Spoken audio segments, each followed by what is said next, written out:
1398년 겨울 한밤중 이방원의 사가에 침입자가 있었습니다.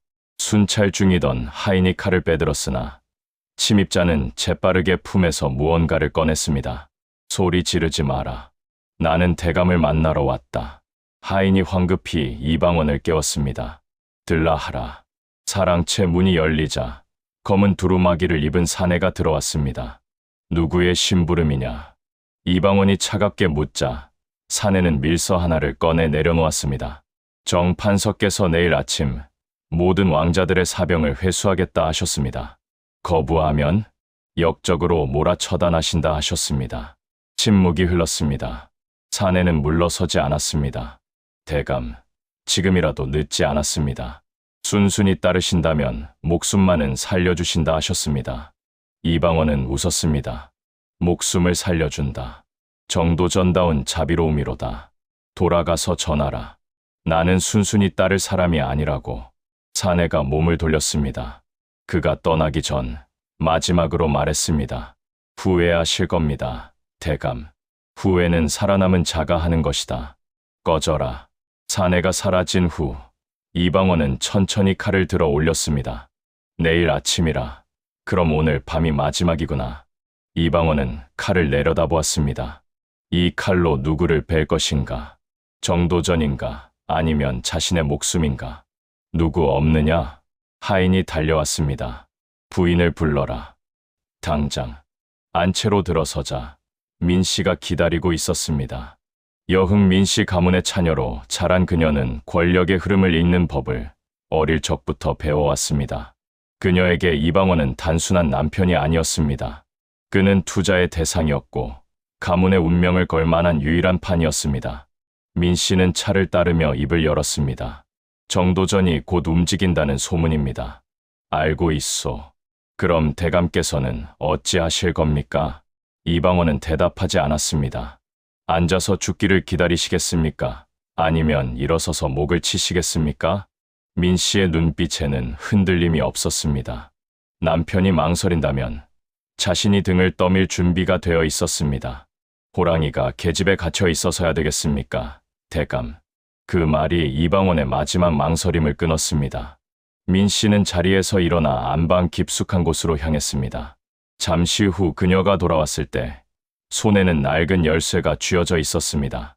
10년 전부터 준비한 것이 있습니다. 민씨가 창고 문을 열자 어둠 속에서 차갑게 빛나는 갑옷과 칼들이 모습을 드러냈습니다. 이방원은 아내가 이토록 치밀하게 준비해왔다는 사실에 전율했습니다. 민씨는 갑옷 하나를 들어 올리며 말했습니다. 이것으로 태업을 이루십시오. 제 가문이 총력을 다해 대감을 도울 것입니다. 그것은 사랑의 표현이 아니었습니다. 그것은 계약이었고 선전포고였으며 왕좌를 향한 공동의 도박이었습니다. 이 선택이 성공하면 왕과 왕비가 되지만 실패하면 함께 목이 잘릴 것입니다. 한양으로 천도한 뒤 민씨 본가는 궐보다 더 붐비는 곳이 되었습니다. 여흥 민씨 가문의 사랑채에서는 매일같이 창검 부딪히는 소리가 울려 퍼졌습니다. 민씨의 남동생 형제가 이끄는 사병들은 100여 명이 넘었습니다. 그들은 누이의 남편을 왕으로 만드는 것이 곧 가문의 영광이라 믿었습니다. 민무구가 칼을 휘두르며 소리쳤습니다. 우리 매형이 왕이 되시는 날, 이 칼이 조정을 평정할 것이다. 이방원은 그 광경을 멀찍이 서서 지켜보았습니다. 처남들의 충성이 고마웠습니다. 하지만 동시에 등골이 서늘해지는 것을 느꼈습니다. 저들의 칼끝이 오늘은 나를 지키지만 내일은 나를 겨눌 수도 있다. 왕이 된다는 것은 빚을 지는 것이고 그 빚은 언젠가 피로 갚아야 한다는 사실을 말입니다. 하지만 당장 살아남는 것이 먼저였습니다. 1398년 8월 거사의 날이 다가왔습니다. 정도전이 사병 혁파를 단행하겠다는 소문이 퍼졌습니다. 이방원의 사가에는 사병들은 있으나 그들을 무장시킬 갑옷과 병기가 턱없이 모자랐습니다. 이방원은 초조함을 감추지 못했습니다. 민씨가 조용히 안방 깊숙한 곳으로 들어가 벽 한쪽을 밀어냈습니다. 둔탁한 소리와 함께 숨겨진 공간에 괴짝 여러 개가 차곡차곡 쌓여 있었습니다. 민씨가 뚜껑을 열자 번뜩이는 갑옷과 검들이 쏟아져 나왔습니다. 이방원이 놀라 그녀를 바라보았습니다. 10년 전부터 준비한 것입니다. 이 날을 위해 제가 아껴둔 것이지요. 이것을 어떻게? 여흥 민씨 가문의 재산이 어디에 쓰이겠습니까? 대감을 왕으로 만드는 것, 그것이 저의 유일한 목표였습니다. 이방원은 그 순간 깨달았습니다. 아내는 자신보다 더 철저하게 이 날을 준비해왔다는 사실을 말입니다. 그것은 사랑이 아니라 투자였고 신뢰가 아니라 계약이었습니다. 이 칼로 대업을 이루십시오. 민씨가 건넨 검을 받아든 이방원의 손이 떨렸습니다. 이 무기들로 왕이 될 수 있겠지만 동시에 이 무기들이 훗날 자신의 목을 조를 올가미가 될 수도 있다는 사실을 본능적으로 감지했습니다. 1398년 8월 26일 밤, 경복궁이 피로 물들었습니다. 이방원이 이끄는 사병들이 궐을 습격했습니다. 정도전의 목이 떨어졌고 이복 동생 방석과 방번이 칼을 맞고 쓰러졌습니다. 제1차 왕자의 난은 이방원의 완벽한 승리로 끝났습니다. 붉은 태양이 떠오를 때 이방원은 피 묻은 칼을 쥔 채 서 있었습니다. 민무구가 다가와 말했습니다. 매형, 이제 왕위에 오르실 차례입니다. 민무질도 옆에서 거들었습니다. 저희가 목숨 걸고 지켜드렸습니다. 저희 가문의 공을 잊지 마십시오. 이방원은 그 순간 깨달았습니다. 왕좌의 절반은 민씨의 가문의 몫이었습니다. 아내가 숨겨둔 무기, 처남들이 휘두른 칼, 그 모든 것이 빚이었습니다. 1400년, 이방원은 마침내 왕위에 올랐습니다. 태종이라는 묘호를 받은 그는 옥좌에 앉아 차가운 감촉을 느꼈습니다. 이 용상은 나 혼자만의 것이 아니다. 태종은 편전에서 처남들이 신하들을 호령하는 모습을 지켜보았습니다. 민씨 형제는 마치 자신들이 공동왕이라도 된 양 위세를 떨쳤습니다. 신하들은 왕의 눈치보다 민씨 형제의 비위를 먼저 살폈습니다. 1401년, 궁궐의 공기는 무거웠습니다. 태종으로 즉위한 지 1년이 지났지만 대신들은 태종의 눈치를 보기보다 민씨 형제의 말에 더 귀를 기울였습니다. 태종은 편전에 홀로 앉아 그 광경을 지켜보았습니다. 처남들의 뒷모습이 점점 거대해 보였습니다. 하늘에 태양이 두릴 수는 없다. 왕권을 강화하려면 가장 먼저 제거해야 할 것이 무엇인지 분명했습니다. 자신을 왕으로 만들어준 바로 그 세력, 민씨 가문이었습니다. 원경왕후 민씨는 남편의 변화를 감지했습니다. 침소에서도 말이 없었고 눈빛은 점점 차가워졌습니다. 그녀는 불안했습니다. 어느 날 밤, 원경왕후가 물었습니다. 주상, 왜 저를 이리 대하십니까? 태종은 대답 대신 창밖을 바라보았습니다. 왕비, 왕은 외롭습니다. 그 누구도 믿을 수 없지요. 남편은 이제 자신과 자신의 가문까지도 의심하고 있었습니다. 1406년, 태종은 갑자기 병을 핑계로 선의파동을 일으켰습니다. 짐은 병들었다. 세자에게 왕위를 물려주겠다. 편전에 모인 신하들은 경악했습니다. 주상, 만수무강하옵소서. 어찌 이런 말씀을 하십니까? 하지만 태종의 시선은 신하들이 아닌 민무구와 민무질 형제를 향해 있었습니다. 민무구의 입가에 미세한 미소가 스쳐 지나갔습니다. 민무질의 눈빛이 잠시 반짝였습니다. 보아라, 저들이 짐의 죽음을 기다리고 있구나. 어린 세자가 즉위하면 외삼촌인 자신들이 섭정을 할 수 있다는 계산이었습니다. 태종은 그 계산을 정확히 읽어냈습니다. 사흘 뒤, 태종은 병이 나았다며 선의를 철회했습니다.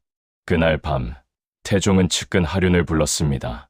그대는 보았는가? 저들의 표정을. 예, 전하. 저 미소가 훗날 내 아들의 목을 조를 것이다. 더 이상 기다릴 수 없다. 1407년 여름, 장대비가 쏟아지던 날이었습니다. 태종은 사병혁파를 단행하며 귀족들의 무장 해제를 명령했습니다. 민씨 가문은 이것이 자신들을 겨냥한 것임을 직감했습니다. 원경왕후는 빗물을 뚫고 편전으로 달려갔습니다. 편전 문을 박차고 들어선 그녀는 태종 앞에 무릎을 꿇었습니다. 어찌 주상께 칼을 바쳐 용상을 지켜드린 저희 가문의 팔다리를 자르려 하십니까? 천둥 소리가 그녀의 절규를 덮었습니다. 그러나 그의 표정에는 흔들림이 없었습니다. 왕비, 이 나라의 모든 칼은 오직 왕의 것이어야 하오. 제 동생들의 칼도 말입니까? 그것이 당신의 동생들이라 할지라도 예외는 없소. 원경왕후는 떨리는 손으로 태종의 옷자락을 붙잡았습니다. 왕비는 궁으로 돌아가시오. 국사에 간섭하는 것은 왕비의 도리가 아니오. 원경왕후는 비틀거리며 일어났습니다. 두 사람 사이의 신뢰는 그날 밤 빗물처럼 씻겨 내려갔습니다. 1408년 태종은 보란듯이 후궁을 들이기 시작했습니다.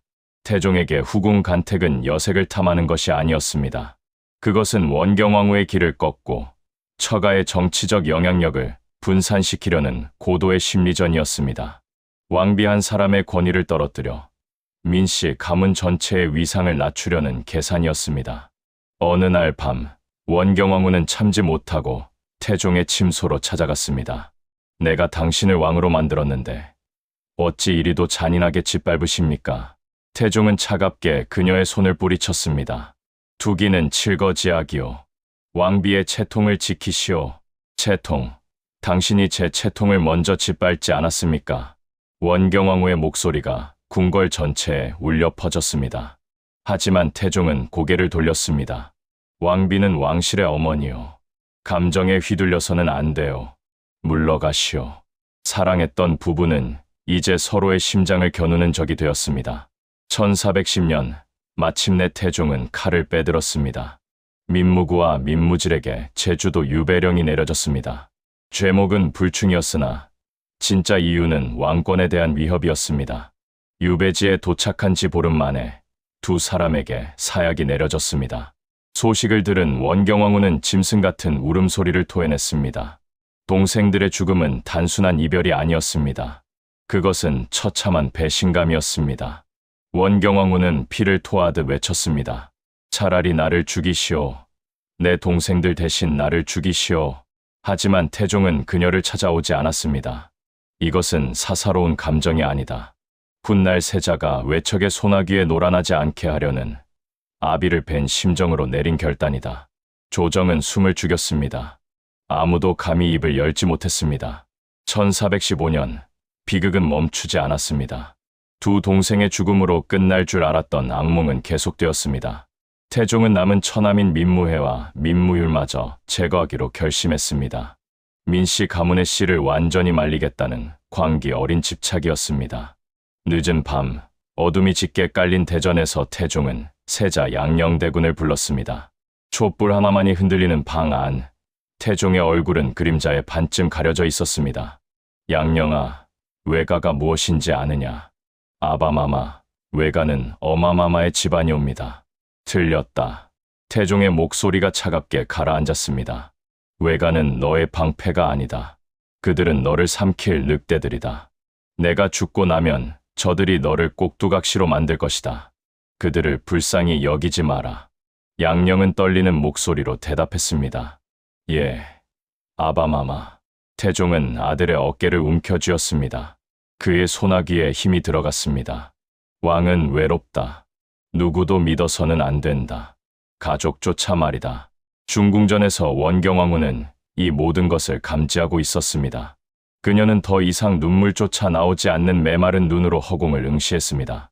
남은 동생들마저 위험에 처했다는 것을 알았습니다. 하지만 그녀는 할 수 있는 것이 아무것도 없었습니다. 거대한 권력이라는 벽 앞에서 그녀는 철저히 고립되어 있었습니다. 왕비라는 자리는 감옥이었고 그 감옥의 간수는 바로 남편이었습니다. 밤바람이 창문을 흔들었습니다. 원경왕후는 무릎을 끌어안고 웅크렸습니다. 그녀의 입에서 가느다란 신음이 새어나왔습니다. 제발, 이제 그만. 하지만 그 목소리는 누구에게도 닿지 않았습니다. 1416년 조정에서는 이상한 상소가 올라왔습니다. 왕비의 투기가 심하옵니다. 중전을 폐위하소서. 신하들이 일제히 원경왕후를 폐위하라고 요구한 것입니다. 후궁들을 질투한다는 죄목이었습니다. 그러나 모두가 알고 있었습니다. 이것이 태종이 신하들을 통해 보내는 신호라는 것을 말입니다. 원경왕후는 소식을 듣고 무릎이 풀렸습니다. 그녀는 바닥에 주저앉았습니다. 마침내 남편이 자신마저 버리려 한다는 생각에 온몸이 떨렸습니다. 그날 밤 그녀는 소복 차림으로 태종을 찾아갔습니다. 문을 열고 들어선 순간 달빛이 그녀의 창백한 얼굴을 비췄습니다. 태종은 책상 앞에 앉아 있었으나 고개를 들지 않았습니다. 원경왕후는 무릎을 꿇었습니다. 그녀의 목소리는 갈라져 쇳소리가 났습니다. 제발 저를 폐위시켜 주십시오. 태종의 손이 멈췄습니다. 왕비의 관을 벗고 차라리 평민이 되어 내 형제들과 함께 죽겠습니다. 이 지긋지긋한 감옥에서 나가게 해주십시오. 그것은 살려달라는 애원이 아니었습니다. 죽게 해달라는 절규였습니다. 왕비로 살아있는 것보다 평민으로 죽는 것이 나았습니다. 침묵이 흘렀습니다. 긴 침묵이었습니다. 달빛만이 두 사람 사이를 비췄습니다. 마침내 태종이 입을 열었습니다. 안 돼요. 왜입니까? 어차피 저를 미워하시지 않습니까? 부인이 궁 밖으로 나가는 순간 세자는 죄인의 아들이 되어. 태종이 천천히 고개를 들었습니다. 그의 눈빛은 차갑게 식어 있었습니다. 왕비는 죽어서도 이 궁의 귀신이 되어야 하오. 그것이 당신의 운명이오. 원경왕후는 온몸이 얼어붙는 것을 느꼈습니다. 죽이지도 않고 놓아주지도 않는다는 말이었습니다. 살아있되 죽은 것처럼 왕비이되 아무것도 아닌 존재로 평생을 살라는 형벌이었습니다. 그것은 폐위보다 더 잔인한 처벌이었습니다. 거절이 아니라 영원한 감금이었습니다. 원경왕후는 비틀거리며 일어났습니다. 그녀는 뒤돌아 나가며 마지막으로 물었습니다. 당신은 정말 사람입니까? 태종은 대답하지 않았습니다. 문이 닫히는 소리만이 고요한 밤을 깼습니다. 원경왕후는 변했습니다. 더 이상 울지 않았습니다. 더 이상 애원하지 않았습니다. 화려한 골룡포를 입고 비녀를 꽂고 왕비의 의무만을 철저하게 수행했습니다. 그녀는 마치 인형처럼 움직였습니다. 조회에 나가면 미소를 지었습니다. 신하들에게 인사를 받으면 고개를 끄덕였습니다. 하지만 그 눈빛은 죽어 있었습니다. 살아있으되 영혼이 빠져나간 사람의 눈이었습니다. 태종은 그런 아내를 지켜보았습니다. 오히려 그녀의 침묵이 더 무서웠습니다. 감정을 드러낼 때는 약점이 있었으나 지금의 원경왕후에게는 공격할 빈틈조차 없었습니다. 어느 날 태종이 물었습니다. 왕비, 괜찮은가? 원경왕후는 차갑게 대답했습니다. 주상께서 원하시는 대로 괜찮습니다. 그것은 대답이 아니었습니다. 저항이었습니다. 감정을 철저히 지운 채 오직 의무만을 수행하는 기계가 되어버린 것이 그녀의 마지막 한거였습니다. 원경왕후는 깨달았습니다. 자신이 감정을 드러낼수록 남은 동생들마저 위험해진다는 것을 말입니다. 살아남기 위해서는, 동생들을 지키기 위해서는 철저히 인형이 되어야 했습니다. 밤이면 그녀는 홀로 불경을 읽었습니다. 죽은 동생들의 명복을 빌었습니다. 그리고 자신이 아직 살아있다는 사실을 저주했습니다. 굳게 닫힌 중궁전 문 뒤에서 그녀는 숨이 막힐 듯한 고통 속에 갇혀 있었습니다. 하지만 아무도 그 고통을 알지 못했습니다. 왕비는 웃고 있었으니까요. 1418년 태종의 칼날은 멈추지 않았습니다. 세자가 양령에서 충령으로 교체되었습니다. 방탕한 양령대군 대신 학문을 좋아하는 충령대군이 새로운 세자가 된 것입니다. 그리고 그해 겨울, 충령의 장인 시몬에게 사약이 내려졌습니다. 차가운 눈발이 날리는 날이었습니다. 궁궐 전체가 얼어붙은 것처럼 고요했습니다. 원경왕후는 그 소식을 듣고 경악을 금치 못했습니다. 이제는 며느리의 가문까지 도륙하십니까? 그녀는 편전으로 달려갔습니다. 하지만 태종은 그녀를 막아섰습니다. 물러가시오. 왕비, 당신은 정말 피도 눈물도 없는 괴물입니다. 원경왕후의 목소리가 떨렸습니다. 그녀는 태종의 가슴을 주먹으로 쳤습니다. 하지만 태종은 꿈쩍도 하지 않았습니다. 괴물이라 부르시오. 나는 상관없소. 태종의 목소리는 담담했습니다. 새 왕에게는 새 외척도 짐이 될 뿐이오. 나는 악역을 맡아 모든 가시를 치우고 떠날 것이오. 그것이 아비의 도리오. 원경왕후는 남편을 똑바로 바라보았습니다. 그의 눈빛에는 흔들림이 없었습니다. 그 순간 그녀는 깨달았습니다. 남편의 광기 어린 집착이 개인의 원한이 아니라 권력의 구조적 속성임을 말입니다. 태종은 진심으로 믿고 있었습니다. 외척을 모두 제거해야만 왕권이 안정된다고 말입니다. 그것이 옳은지 그른지는 중요하지 않았습니다. 그는 이미 그 길을 선택했고 끝까지 갈 작정이었습니다. 원경왕후는 힘없이 물러섰습니다. 눈발이 그녀의 어깨 위에 쌓였습니다. 차갑고 무거웠습니다. 당신과 나는 이제 끝입니다. 그녀의 목소리는 쓸쓸했습니다. 태종은 대답하지 않았습니다. 두 사람 사이의 거리는 이제 영원히 좁혀질 수 없었습니다. 태종과 원경왕후는 한 궁궐 안에 살았으나 서로를 투명 인간 취급했습니다. 가끔 마주칠 때면 두 사람 사이에는 칼바람보다 더 차가운 긴장이 흘렀습니다. 말이 없었습니다. 눈빛도 마주치지 않았습니다. 마치 이 세상에 상대가 존재하지 않는 것처럼 지나쳤습니다. 원경왕후는 밥상을 밀어냈습니다. 식음을 전폐했습니다. 궁녀들이 걱정하며 말했습니다. 마마, 드셔야 하옵니다. 필요 없다. 물러가거라. 그녀는 점점 말라갔습니다. 광대뼈가 드러났고 눈은 깊게 꺼졌습니다. 하지만 그녀는 거울조차 보지 않았습니다. 태종은 그런 아내의 모습을 멀리서 지켜보았습니다. 가슴 한편이 무너져 내리는 것을 느꼈습니다. 하지만 그는 그 감정을 철저히 억눌렀습니다. 어느 날 밤, 태종은 홀로 중얼거렸습니다. 나를 죽이고 싶겠지. 허나 당신이 살아야 우리 아이들이 사오. 그것은 변명이었을까요? 아니면 진심이었을까요? 아마 둘 다였을 것입니다. 서로의 숨통을 조이면서도 자식들의 안위 때문에 끝내 서로를 놓지 못하는 지독한 아이러니. 사랑도 증오도 아닌 그저 의무만이 남은 관계.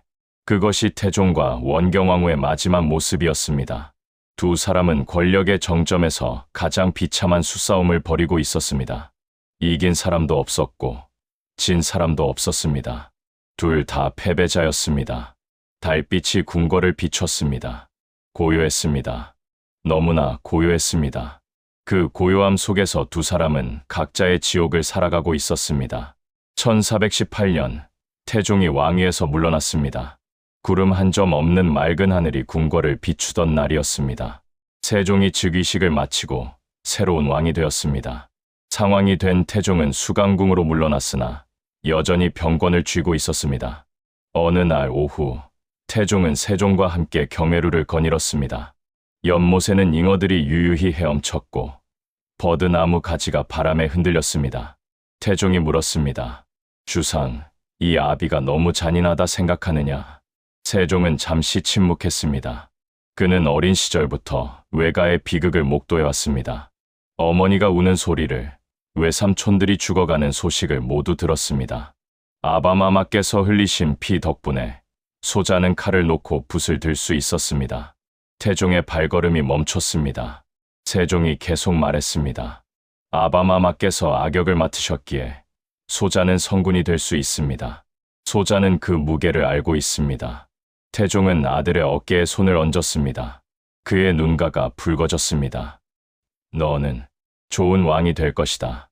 태종의 잔혹한 숙청은 세종이라는 성군이 탄생하기 위해 치러야 했던 필연적인 희생이었습니다. 가시밭길을 걸어 피를 흘린 아버지 덕분에 아들은 꽃길을 걸을 수 있었습니다.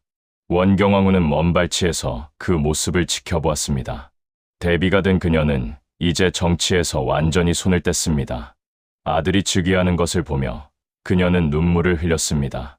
내 동생을 잃고 아버지와 어머니를 먼저 보내고 평생을 지옥처럼 살았으나 그래도 아들만은 왕이 되었습니다. 멸문지와의 고통 속에서도 이것 하나만은 지켜낸 것입니다. 원경왕후는 천천히 돌아섰습니다. 그녀의 뒷모습은 쓸쓸했습니다. 1420년 7월, 원경왕후가 병석에 누웠습니다. 학질이었습니다. 열병이 그녀의 몸을 태웠고 기력은 급격히 떨어졌습니다. 궁녀들이 탕약을 올렸으나 소용이 없었습니다.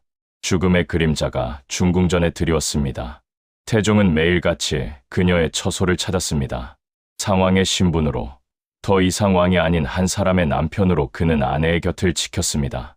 방 안에는 짙은 탕약 냄새가 가득했습니다. 원경왕후는 백발이 성성했고 얼굴은 해골처럼 말라 있었습니다. 평생을 싸워온 부부는 이제야 서로의 늙고 병든 얼굴을 마주했습니다. 원경왕후가 힘겹게 눈을 떴습니다. 흐릿한 시야에 태종의 모습이 보였습니다. 저승에 가서 내 동생들을 어찌 보라고. 목소리는 가늘었습니다. 숨을 쉴 때마다 가슴에서 그르렁거리는 소리가 났습니다. 왜 저를 아직도 붙잡아 두십니까? 태종은 떨리는 손으로 아내의 손을 잡았습니다. 그 손은 뼈만 앙상하게 남아 있었습니다. 미안하다는 말은 하지 않겠소. 태종의 목소리도 떨렸습니다. 다만 당신이 없었다면 조선도 없었을 것이오. 원경왕후의 입가에 미세한 웃음이 지나갔습니다. 비웃음이었을까요? 아니면 안도였을까요? 거짓말. 그녀의 손에 힘이 빠졌습니다. 천천히 눈이 감겼습니다. 20년의 증오가 허무하게 흩어지는 순간이었습니다. 태종의 눈에서 눈물이 흘러내렸습니다. 그는 아내의 손을 놓지 않았습니다. 해가 질 때까지 그는 그렇게 앉아 있었습니다. 밖에서는 궁녀들의 곡소리가 들려왔습니다. 원경왕후, 태종의 평생 동지이자 적이었던 여인이 숨을 거두었습니다. 회한의 눈물이 태종의 뺨을 타고 흘렀습니다. 1422년 5월, 태종도 세상을 떠났습니다. 원경왕후가 죽은 지 2년이 지난 뒤였습니다. 태종은 병상에 누워 세종을 불렀습니다. 빗줄기가 기와를 때리는 소리가 들렸습니다. 주상. 태종의 목소리는 약했습니다. 나를 왕비의 옆에 묻어라. 세종은 놀라 아버지를 바라보았습니다. 아바마마. 그러나 묻는 말 말고 그리하라. 죽어서도 함께 할 것이다. 신하들은 당황했습니다. 평생을 원수처럼 지낸 분들이 어찌 합장을 원하시는가. 하지만 태종의 뜻은 확고했습니다. 태종은 살아서는 아내를 지옥에 가두었으나 죽어서는 그녀 곁을 떠날 수 없었습니다. 그것은 용서를 구하는 것이었을까요? 아니면 저승까지 가서도 그녀를 감시하려는 것이었을까요? 아무도 알 수 없었습니다. 다만 한 가지는 분명했습니다. 태종에게 원경왕후는 자신의 왕업을 진정으로 이해해 줄 유일한 사람이었다는 것입니다. 헐릉의 쌍릉이 그렇게 탄생했습니다. 두 개의 봉분이 나란히 놓였습니다. 다른 왕릉과 달리 유독 사이좋게 붙어 있었습니다. 살아서는 서로를 등졌으나 죽어서는 나란히 누웠습니다. 빗소리가 봉분을 적셨습니다. 죽음조차 갈라놓을 수 없었던 그들의 지독한 인연은 흙 속에서 다시 이어졌습니다. 세월이 흘러 헐릉의 석상에는 푸른 이끼가 끼었습니다. 세종은 부모의 피비린내 나는 전쟁터 위에서 찬란한 태평성대를 꽃피웠습니다. 훈민정음을 창제하고 과학을 발전시키고 백성을 사랑하는 성군이 되었습니다. 백성들은 태종의 악행은 잊고 세종의 선정만을 칭송했습니다. 그러나 역사가는 기록합니다. 뿌리가 썩어 거름이 되었기에 나무가 자랄 수 있었다. 민씨 가문의 몰락과 원경왕후의 눈물은 조선 왕조의 기틀을 다지는 가장 단단한 주춧돌이 되었습니다. 태종이 외척을 일소한 덕분에 세종은 어떤 세력의 간섭도 받지 않고 자신의 뜻을 펼칠 수 있었습니다. 권력은 나눌 수 없다는 비정한 진리가 증명된 후 조선의 왕권은 비로소 안정을 찾았습니다. 태종의 선택은 잔혹했으나 결과는 성공적이었습니다. 이후 조선의 왕들은 태종의 선례를 따라 외척의 발호를 극도로 경계했습니다. 그것은 조선 정치사의 중요한 불문율로 자리 잡았습니다. 바람이 불었습니다. 헐릉의 소나무가 흔들렸습니다. 그 아래 나란히 누운 두 사람은 아무 말이 없었습니다. 폐허 위에 꽃이 피었습니다. 조선의 태평성대라는 이름으로 말입니다. 오늘날 서울 서초구 헐릉에는 여전히 바람이 붑니다. 나란히 누워있는 두 개의 봉분을 바라보며 우리는 600년 전 그날의 선택을 떠올립니다. 태종은 왕권을 얻었으나 사람을 잃었고 원경왕후는 왕비를 얻었으나 가족을 잃었습니다. 과연 그 모든 피와 눈물은 그만한 가치가 있었을까요? 역사는 태종을 조선의 기틀을 다진 명군으로 기록했습니다. 하지만 그 이면에는 자신을 왕으로 만들어준 아내의 가족을 도륙낸 냉혹한 남편이 있었습니다. 원경왕후는 비운의 왕비로 기억되지만 사실 그녀는 남편과 함께 권력을 설계한 공동 창업자였습니다. 둘 다 승자였고 둘 다 패자였습니다. 권력이라는 것은 참으로 기묘합니다. 그것은 사람을 높이 올려놓지만 동시에 가장 소중한 것을 빼앗아 갑니다. 태종은 왕좌에 올랐으나 평생 고독했습니다. 아내도 자식도 신하도 진심으로 믿을 수 없었습니다. 원경왕후는 왕비의 자리를 지켰으나 그 자리는 화려한 감옥이었습니다. 살아있되 죽은 것처럼 왕비이되 아무것도 아닌 존재로 평생을 살았습니다. 이것은 단순한 과거의 이야기가 아닙니다. 오늘날에도 권력은 여전히 사람을 변화시킵니다. 재벌가의 상속 분쟁에서, 정치권의 배신에서, 조직의 권력 다툼에서 우리는 600년 전 태종과 원경왕후의 모습을 발견합니다. 목표를 위해 가장 가까운 사람을 희생시키는 비정한 논리. 그것은 여전히 유효합니다. 태종은 잔인한 선택을 했으나 그 덕분에 세종의 시대가 열렸습니다. 만약 태종이 민씨 가문을 살려두었다면 조선은 외척의 바로로 혼란에 빠졌을지도 모릅니다. 역사의 가정은 없으나 결과만 놓고 보면 태종의 선택은 성공적이었습니다. 하지만 성공했다고 해서 옳은 것일까요? 원경왕후의 눈물은, 내 동생의 죽음은 그 모든 비극이 단지 피화기였을 뿐일까요? 여러분이라면 어땠을까요? 당신을 왕으로 만들어준 배우자의 가족이 미래의 위협이 된다면 당신은 그들의 목을 칠 수 있습니까? 권력을 위해 사랑을 버릴 수 있습니까? 목표를 위해 수단을 정당화할 수 있습니까? 혹은 원경왕후의 입장이라면 어땠을까요? 남편을 왕으로 만들어 주었는데 그 대가로 가족이 죽어간다면 당신은 그 남편을 용서할 수 있습니까? 살아남기 위해 침묵할 수 있습니까? 아니면 차라리 함께 죽는 길을 선택하겠습니까? 정답은 없습니다. 다만 우리가 확실히 아는 것은 권력이란 달콤한 독배라는 사실입니다. 그것을 마시는 순간 돌이킬 수 없는 변화가 시작됩니다. 바람이 헐릉을 스쳐 지나갑니다. 두 개의 봉부는 여전히 나란히 서 있습니다. 600년이 지난 지금도 그들은 서로를 놓지 못하고 있습니다. 살아서는 지옥이었으나 죽어서는 함께였습니다. 그것이 태종과 원경왕후가 우리에게 남긴 마지막 메시지입니다. 권력은 모든 것을 줄 수 있으나 동시에 모든 것을 앗아갑니다.